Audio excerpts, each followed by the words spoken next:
የአርሲው ግድያ የተፈጸመው በጠቅላይ ሚኒስትር አብይ አህመድ ካድሬዎች ነው። የኦሮሞ ነጻነት ሰራዊት የፋኖ ኃይሎች በዛሬው ዕለት ሁለት ከተሞችን ሲቆጣጠሩ የአድማ ብተና አመራሩ ላይም እርምጃ መወሰዳቸውን አስታውቀዋል።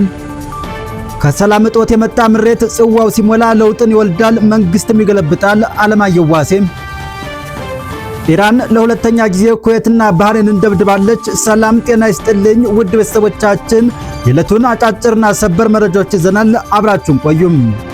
ውድ ቤተሰቦቻችን ለማስታወስ ያክል ከዛሬው ሰበር ዜናና ዋና ዋና መረጃዎች በመጨረሻም የምናቀርበው ዓለም ላይ እያነጋገረ ያለ መረጃ አለም። እሱም እንዳመልጣችሁ ከወዲሁ ማሳሰብ እንወዳለን።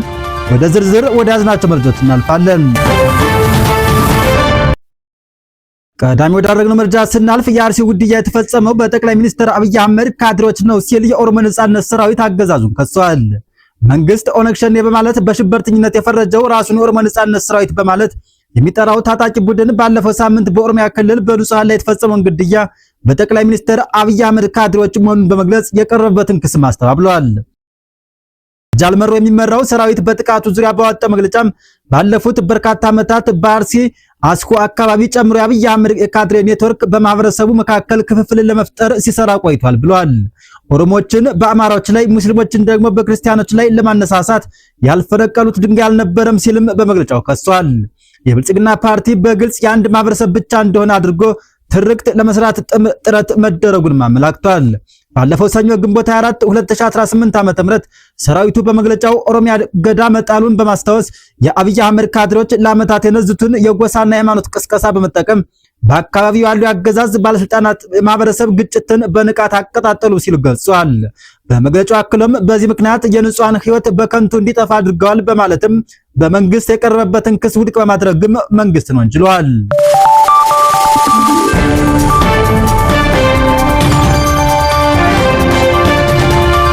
የመንግስት ሰራተኞች ለቤት ግንባታ ከ1 ቢሊዮን ብር በላይ ተበድረው ቢቆጥቡም የቤት መስሪያ ቦታ እንዳጡም ተገልጿል።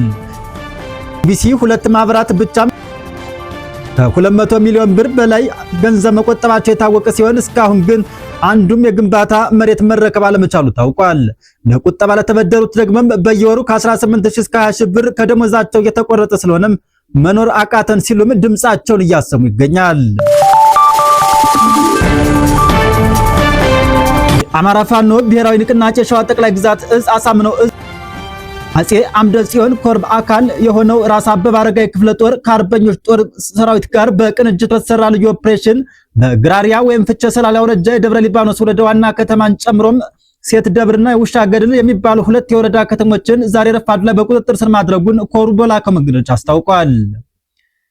የደብረ ሊባኖስ ወረዳ የሆኑት በርካታ ነዋሪዎችን የፋኖ ደጋፊ ናቸው በሚል ብዙዎችን ለሞትና ለስደት እንዲሁም ለከፍተኛ እስርና እንግልት የዳረጉ የወረዳ ብልጽግና አመራር ላይ ያነጣጠረ ጥቃት ሲፈጸም የጸጥታ ዘርፍ ኃላፊውና ሌሎችም ቁስለኞች ሆነው ወደ ፍቼ ከተማ ሆስፒታል የተወሰዱ ሲሆን ለአገዛዙ ቅጥረኛ በመሆን የመረጃ ስራ ላይ ሆነው ሲያገለግሉ በተገኙ ቅጥረኛ ባንዳዎች ላይም ክፍለ ጦር የማዳግም እርምጃ መውሰድም ከተማውን ተቆጣጥሯል ሲልም እዙ አስታውቋል። እንደማኑ ኃይሎች ገለጻም የህዝብ ልጅ የሆነው ጀግናው ሰራዊታችን ትላንት ግንቦት 29 ቀን 2018 ዓ.ም ጀምሮም እስከዛሬ ግንቦት 30 ቀን 2018 እኩለ ቀን ድረስ በሞርተርና ዙ 23 ታጅቦም ከገጠመው አገዛዝ ጋር ባደረገው ልዩ ተጋድሎ ከተሞችን ሲቆጣጠር እስከ ጫጋል ከተማ ድረስ አድማሱን ባሰፋው ውጊያም ያገዛዙ ወታደሮች ሽንፈት እንዳጋጠማቸውና ወደ ፍቼ ከተማም ለመሸሽ መገደላቸውን እዙ ባወጣው መግለጫ አስታውቋል።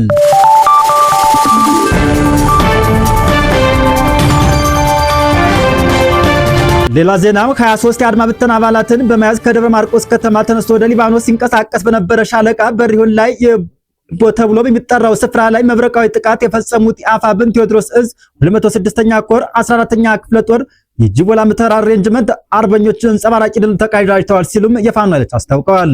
በዚህ የቆረጣ ማጥቃትም የደብረ ማርቆስ ከተማ ነዋሪዎችን በጅምላ በማሰር በመደብደብ በመረሸንና ዘረፋ በመፈጸም አሰቃቂ ድርጊት ይፈጽም የነበረው ሻለቃ በሪሁን ጨምሮ 16 የአድማ ብተና አባላት ሲደመሰሱ 7 የሚሆኑትም በጽኑ ቆስለው ለሕክምና ደብረ ማርቆስ ሆስፒታል መግባታቸው ተረጋግጧል ሲል የ206ኛ ኮር የህዝብ ግንኙነት ክፍል አስታውቋል። ሰላም እጦት የመጣ ምሬት ጽዋው ሲሞላ ለውጥን ይወልዳል፣ መንግስትም ይገለብጣል ሲሉም አለማየሁ ዋሴ አስጠንቅቀዋል። በእሳቸው ገለጻም ምሬት ከቁጣ ያልፋል፣ ምሬት ከብስጭት በላይም ነው፣ ምሬት ግብታዊ ላይሆን ይችላል፣ እንደ እሳተ ገሞራ ፈንድቶ ቀልጦ የሚቀዘቅዝ አለት ነው ብለን ማቃለል ተገቢ አይደለም ብለዋል። የዜጎች ምሬት ሲፈጠር እንደ ጭራሮ እሳት ነዶ አመድ የሚሆን ነው ብሎ መገመት የዋህነት ይመስለኛል ያሉም ሲሆን ይልቁንም ምሬት ከድህነት የተናጠ የውርደት ስሜት ነው፣ ከትዕግስት በላይ የሆነ መገፋት ስሜት ነው፣ ከሰላም እጦት የተቀዳ የተስፋ ማጣት ስሜት ነው። ምሬት ከኢፍትሐዊነትና ከአስተዳደር በደል የሚመነጭ ተበዳይነት፣ በጥቅሉም ወገንን ከሀገርን ማጣት ስሜት ነው ብለዋል። እናም ምሬት የልብ ቅያሜ ነው። ምሬት የማይጠፋ እሳት ሊሆን ይችላል። ምሬት የሰላም ጫፍ ሲደርስ፣ ልኩ ሲያልፍ፣ ጽዋው ሲሞላ የትግል የበቃኝ አመክንዮ ይወልዳል። በምሬት የተፈጠረ እውነተኛ አመክንዮ ደግሞም ለውጥን ይወልዳል ብለዋል። በውድ ሀገራችን ከድህነታችን ኋላ ቀርታችን የሚመነጭ የበቃን ምሬት እንዲኖር ፈልጋለሁ። በጎ ለውጥን ይወልዳልና ከአስተዳደር በደል፣ ከኢፍትሐዊ ከመገፋት ከመሳሰሉት የሚመነጭ ምሬት ግን እንዲቀየር ጸሎቴ ነው ብለዋል። መንግስት እንዲህ አይነት ምሬትን ለማስቀረት መትጋት ይኖርበታል። ዋናው ኃላፊነት ነውና መዘዙም ብዙ ነው ብለዋል። ምሬት የማይቀር ከሆነ ግን ወጣቶች፣ እናቶችና አዛውንቶች አይማረሩ። ምሬቱን መሸከም ያለብን እኛ ልሂቃን ነን የምንለው መሆን ይገባናልና ሊቃን ምሬቱን ሲቀላቀሉ በጎ ለውጥ ሊወልድ ይችላልና አለበለዚያም የማንገምተው አደጋ ሊወልድ ይችላል ሲልም መልእክቱን ቋይተዋል።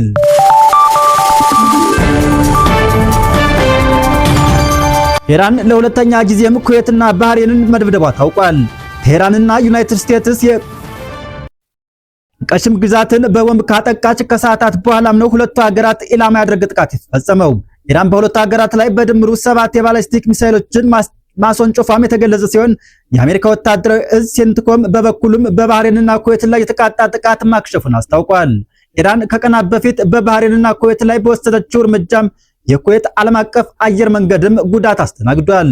62 የአየር መንገዱ ሰራተኞችና ተጓዦች ከተጎዱ በኋላም ኩዌት የአየር መንገዱን በጊዜያዊነት እንዲዘጋ ወስናለች። እንደ ዶቼ ቬለ ዘገባም እና አረብ ኒውስ ዘገባም አሜሪካ የኢራን ሰው አልባ አውሮፕላኖችን መታመጣሏንና በራዳር ጣቢያዎች ላይም ጥቃት መሰንዘሯን አስታውቃለች። ይህን ተከትሎም ኩዌት የገቡባትን ድሮኖች ማክሸፏን ስትገልጽ፣ በባህሬን ደግሞም የአየር ላይ ጥቃት ማስጠንቀቂያ ሳይረንም ተሰምቷል። ይህ በሳምንታት ጊዜ ውስጥ የተመዘገበው ሁለተኛው ጥቃት ሲሆን በኢራንና በአሜሪካ መካከል የታደሰው ቀጥተኛ ፍጥጫም ቀጠናውን ይበልጥ ወደ አለመረጋጋት እያመራ መሆኑን ተመልክቷል። ወደ ሌላኛው አነጋጋሪና ዓለም አቀፍ ሚዲያዎችን ከሳበው መረጃም ስናልፍ በቲቤት ሰማይ ላይ የታየው አስደናቂና አስፈሪም የደመቀ ቀይ ብርሃንም ታይቷል። ከሰማይ ወደ መሬት ሳይሆን ከመሬት ወደ ጠፈር የሚተኮሰው ያልተለመደው መብረቅ ቲቤት በደቡብ አፍሪካ ምዕራብ ቻይና የምትገኝ ከኔፓል ህንድና ቡታን ጋር የምትካለልና እጅግ ሰፊ በሆነው የኪንግሃይ ቲቤት እምብርት ላይ ያለች ከፍተኛ ተራራማ ቀጠና ናት። በአማካይ ከባህር ጠለል በላይ ከ4000 እስከ 5000 ሜትር ከፍታ ላይ በመገኘቷም የዓለም ጣሪያ ወይም ሩፍ ኦፍ ዘ ወርልድ በሚል ስያሜም ትታወቃለች። በዚሁ ልዩ ስፍራም በቅርቡ በቲቤት ሻናል ክልል በሚገናኘው ከባህር ጠለል በላይ ከ5000 ሜትር በላይ ከፍታ ባለው ፑማ ዩምኮ ሃይቅ ሌክ ኦፍ ፑማ ዩምኮ አቅራቢያም በተከሰተ ኃይለኛም የነጎድጓድ ማዕበል ላይ እጅግ አስደናቂና አስፈሪ የሆነ የበራ ቀይ የብርሃን ምሰሶም ብልጭታ በቪዲዮም ተቀርጾ ወጥቷል። የሳይንስ ልብ ወለድ ፊልም የሚመስለውና ሬድ ስትሬትስ በመባል የሚታወቀው ይህ ክስተት ልክ እንደ ግዙፍ የባህር እንስሳም ቅርጽ ያላቸው የብርሃን ዘንጎችን ወደ ጠፈር ሲዘረጉም ታይቷል። ክስተቱን በከፍተኛ ጥራት የቀረጸው ዶንግ ሹቻንግ የተባለውም የቻይና የስነ ፈለክ ተመራማሪና ፎቶግራፍ አንሺ ሲሆን ክስተቱ በዓለም ዙሪያም በሚገኙ ማህበራዊ ሚዲያዎች ላይም ከፍተኛ መነጋገሪያ ሆኗል።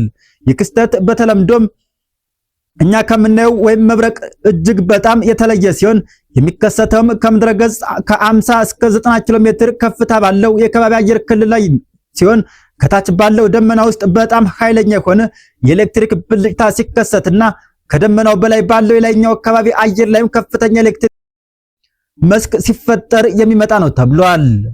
ውድ ቤተሰቦቻችን ለዕለቱ ያዘጋጀናቸው አጫጭርና አነጋጋሪ መረጃዎች እነዚህ ነበሩ። አብራችሁን ስለነበራችሁ እናመሰግናለን። ተራራው ሚዲያም